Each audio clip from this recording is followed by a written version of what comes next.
Do what thou wilt shall be the whole of the law. Welcome to Basic Magical Techniques. It's a class I'm giving. I'm using Liber Resh vel Helios as an example.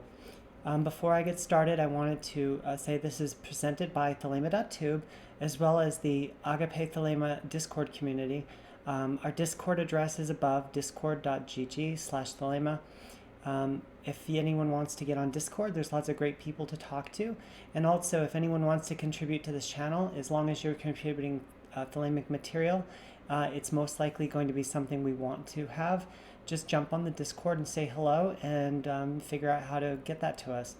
Thank you for being here, and I hope you enjoy this class. Now, the outline of this class, it's broken into two parts. One is a basic magical technique involving the magical journal, which is very important if one is going to do ritual magic. And the second is Liber Resh vel Helios itself. In that section, we're going to go into Liber Resh, what it is, its background, why one would want to do Liber Resh, a little bit of gematria and other things, as well as the God forms visualization, as well as a demonstration of one portion of Liber Resh vel Helios. Let's get started. First, I'm going to start off by some definitions, but I first wanted, before I get into that, to say how Crowley described magic. And Aleister Crowley was fond of describing his approach to magical training with the motto, "The method of science, the aim of religion." This motto was used in every issue of the Equinox, one of his publications. The idea of a scientific approach to mysticism and magic is a key component of the Thelemic tradition, and is the basis of usefulness in a diary as well. Crowley's magic does legitimately have some features of this type of science, and in a few places more clearly than in the diary. The diary functions explicitly as a lab notebook for magicians and their investigations. And now we're going to talk about a little bit more of the definitions before we get into the specifics of those investigations. There are three things here: practice, exercise, and ritual. Practices, in the definition in the dictionary, is activities one performs repeatedly to improve at them. Exercises are those things which you do repeatedly to improve fitness or get better at. And rituals are those which you do in a religious or solemn way. Another definition that was put forward for magic by Aleister Crowley is that it is the science and art of causing change to occur in the conformity with will. Scientific illuminism, in comparison, is defined as the method of science, the aim of religion. And the scientific method says that principles and procedures for the systematic pursuit of knowledge with collection of data and experimenting to see if your conjectures come true. It would be a thesis and that sort of thing. And through this, basically, we're going to apply this to ritual magic. And how do we apply it? It's the magical journal or the diary.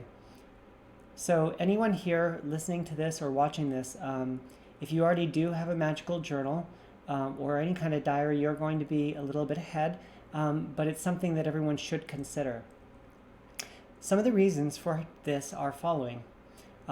Keeping a magical diary is a means of improving magical methods by acting as a record for experiments.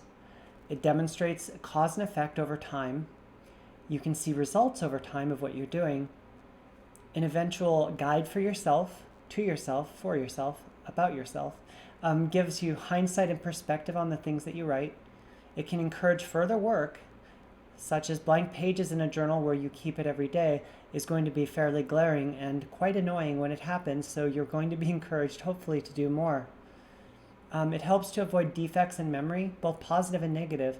It's amazing how much one forgets very quickly, and even when you don't forget, the mind can play tricks, either to make you think you did worse or better at something, and so that helps with that as well.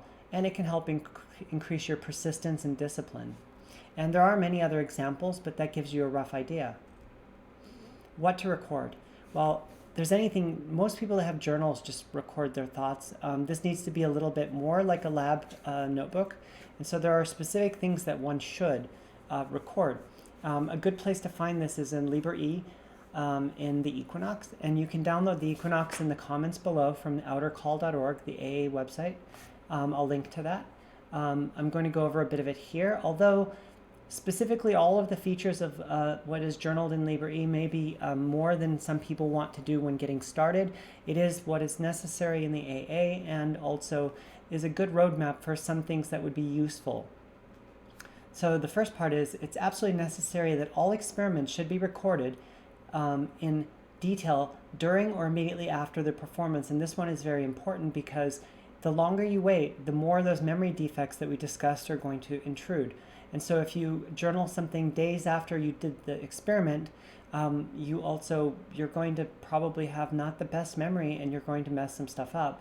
And also if you're doing this work over time, maybe once a day or 4 times a day for Liber Resh that we're going to discuss, then the next day or each day you're going to have more that you're not journaling, and then you're going to try to catch up on a bunch of them at once, and it just doesn't work very well.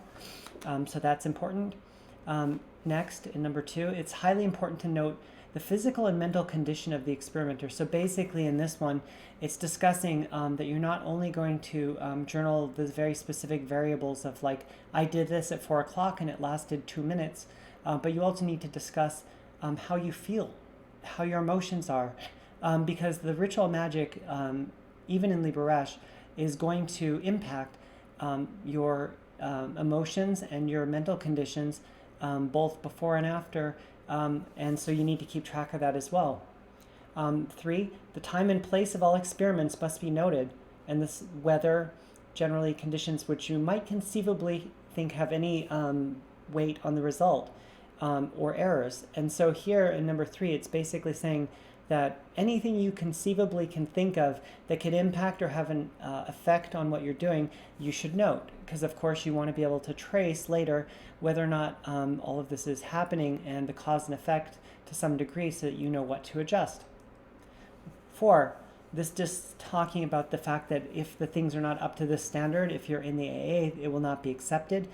For those not in the AA, you can do your best in your best of your ingenuity to figure out what you want to have in here. And it says it's not necessary in 5 to basically fully declare the end result. And so here it's just saying when you're getting started, or even later, depending on what you're doing, you don't necessarily need to know exactly where all this research is leading, but you're writing down the data. And then 6, the experimenter is encouraged to use your own intelligence and basically not rely on other people to fill in the results for you. And so here it's basically saying that you need to do these experiments yourself and judge for yourself what needs to be in the results, because other people cannot do this type of work for you. 7, it should be written in a way that allows other people, not just yourself, to study it, because in theory, there's good examples from Aleister Crowley's life where his journals have survived in a large amount of them. And so people these days can read those and see what he was going through and what he wrote down. And so if your journals are just shorthand and chicken scratch, it's only useful to you to some degree, and you might not even be able to know what's going on in there later if enough time elapses, but certainly other people would have a very hard time. A good example in 8 is John St. John from the Equinox, and that's a very manicured, very nice version of a journal. And then number 9, it's just saying the more scientific it is, the more you can benefit from it, but that you should track emotions as well. And so the more effort you put into doing the journal, you're going to find over time that you get a lot more out of it. It can certainly encourage you, in addition to everything else, it does encourage you to do better. You see your own work product and you may be critical of it and do better. You'll have days where you just don't want to journal, but you force yourself to, and you do get better at discipline. So there are many reasons to do the magical record. And when to start? Well, the best time is as soon as possible if you're going to go down this road of doing this type of work. And so Resh itself, which we're going to go into in a minute, is a very good starter ritual for many reasons, one of which is it's very good for journaling. Here's some of the things that you should definitely think about doing for your Resh practice in the journal. 1 is the date, time, and location that you did the Resh.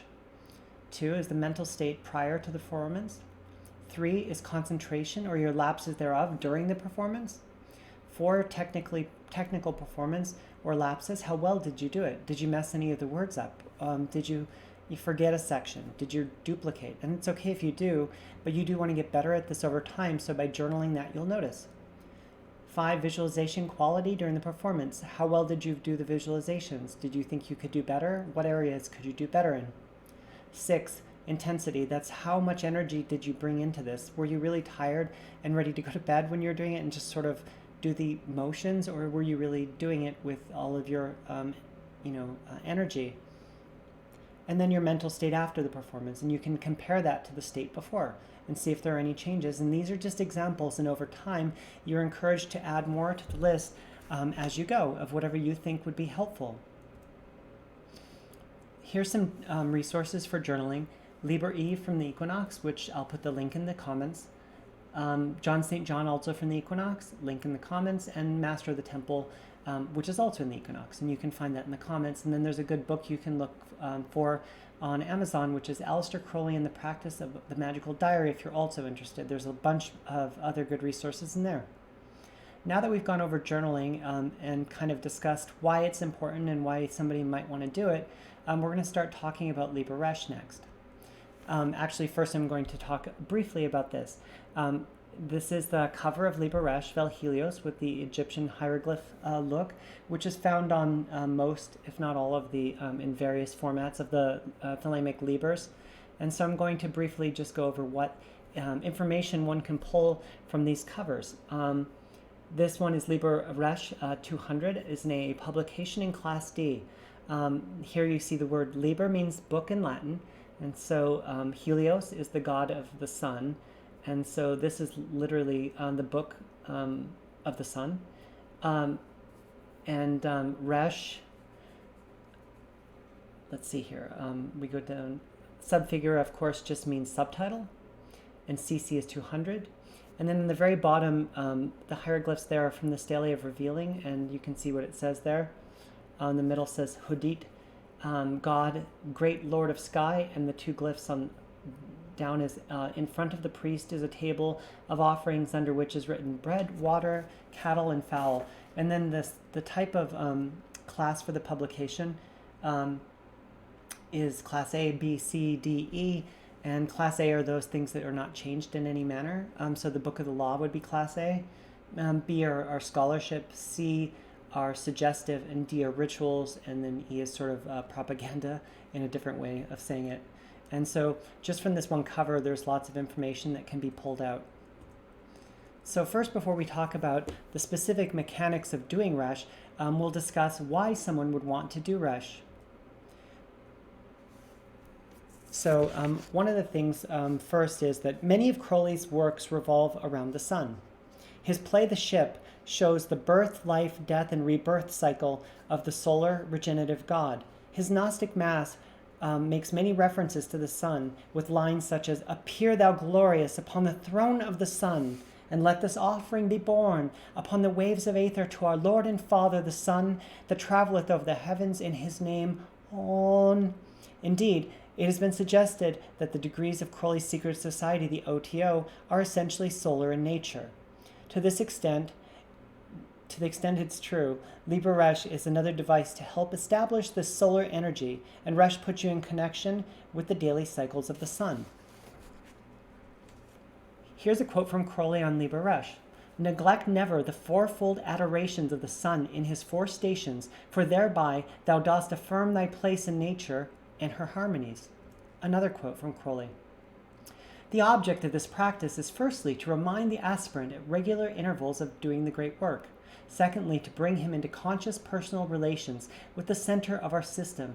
And thirdly, for advanced students to make actual magical connection with the spiritual energy of the sun, and thus to draw actual force from him." It's not really that important that you worry about drawing energy from the sun right now as you're doing this part. Next, the only thing besides the Book of the Law which is in the forefront of the battle. As I told you yesterday, the first essential is the dedication of all that one is and all that one has to the great work, without reservations of any sort. This must be kept constantly in mind, and the way to do this is to practice Liber Resh vel Helios. So generally speaking, some of the reasons to do Resh are, it reminds us consistently of the great work. It increases our discipline. Also, it involves Thelemic culture. Many Thelemites do Liber Resh, as well as things like doing will before meals and other things such as the Thelemic calendar and holidays, feasts, lots of feasts. And so anything like this that adds to the culture is something that can help all the different people that are Thelemites from different socioeconomic or other backgrounds to come together and connect easily. 4, reminds us of our relationship with the center of our system, the sun, since the sun does give all the energy to the earth for all of the grass to grow and the plants and the animals. 5, make actual contact magically with the sun and draw energy from it. And also Resh can be seen as a form of bhakti or devotional yoga.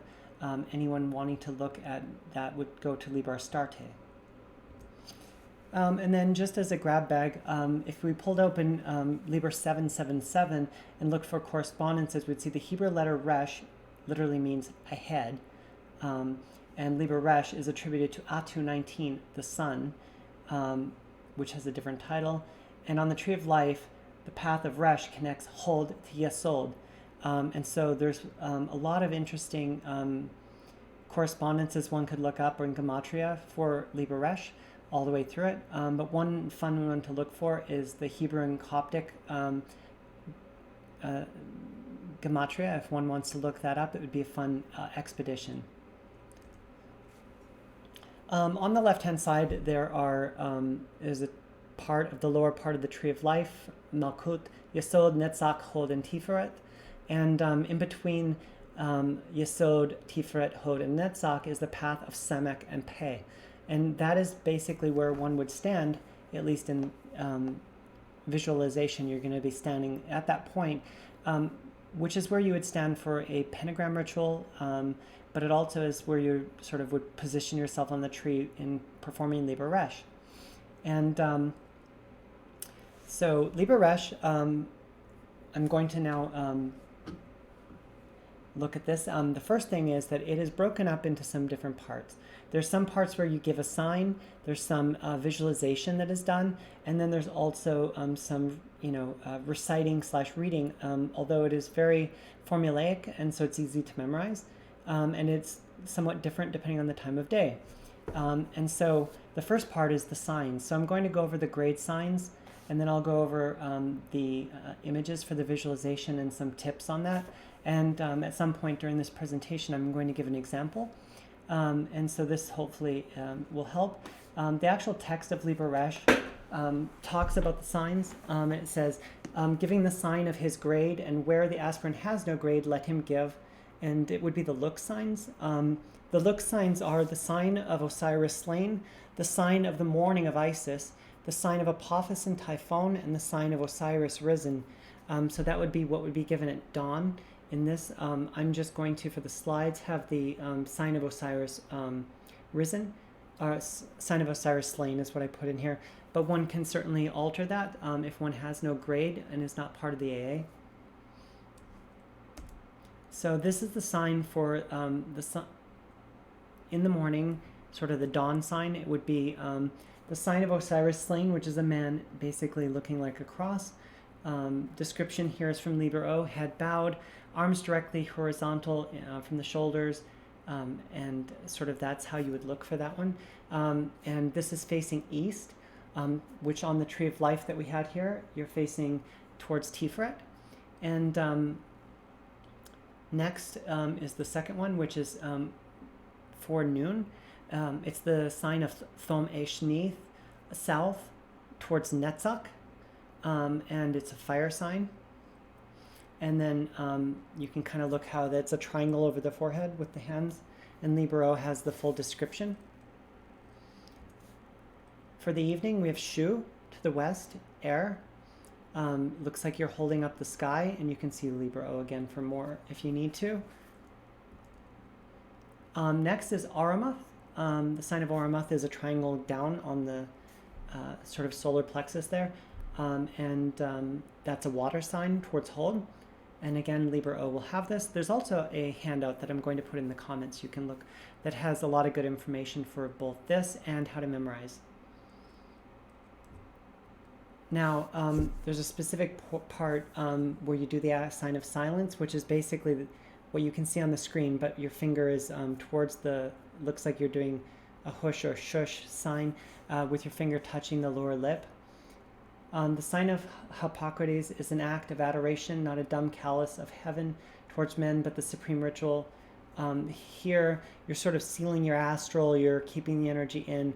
It's the opposite of talking. And so there's a specific point where you do that.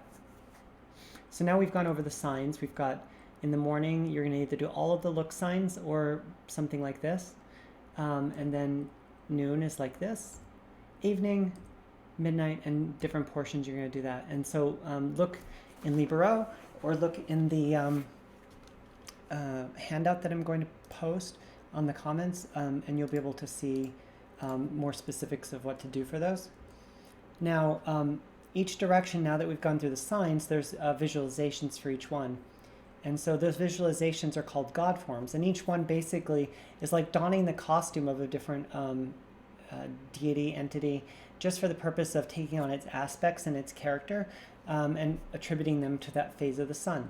So in the chart, you can see in the morning, you're facing east, and it's Ra. At noon, it's a Hathor to the south, and then in the evening, when the sun's going down at twilight, it's Tum in the west, and then Kefra north at midnight. So in terms of assuming God forms, I'll just talk through how this would work. You're basically going to take a look at the images, and it doesn't really matter so much which image you use for these. I'm going to show some examples, but you can certainly look online and Google and look up these different God forms and find what you like Ra to look like for you, or any of these. And then basically you're going to visualize them like they are a Russian doll around you, or a costume, you're a little bit inside of them. And then over time, you're going to continue adding various, details. What kind of clothes are they wearing? What does it feel like to have the hair that they have? And you're going to, as much as you can, visualize these until you sort of feel their character. It's a little bit more hard to describe, but when in doubt, just sort of visualize and it'll work. And so you're going to be visualizing these while you're saying the things, and etc. As you'll see how this works. Liber basically says the student seated in the God position or in the characteristic attitude of the God desired should then imagine his image as coinciding with his own body or enveloping it. This must be practiced until mastery of the image is attained and an identity with it and with the God experienced. Here's a picture of Ra, a sort of traditional looking picture. Ra, the sun at dawn. This is the sun god Ra.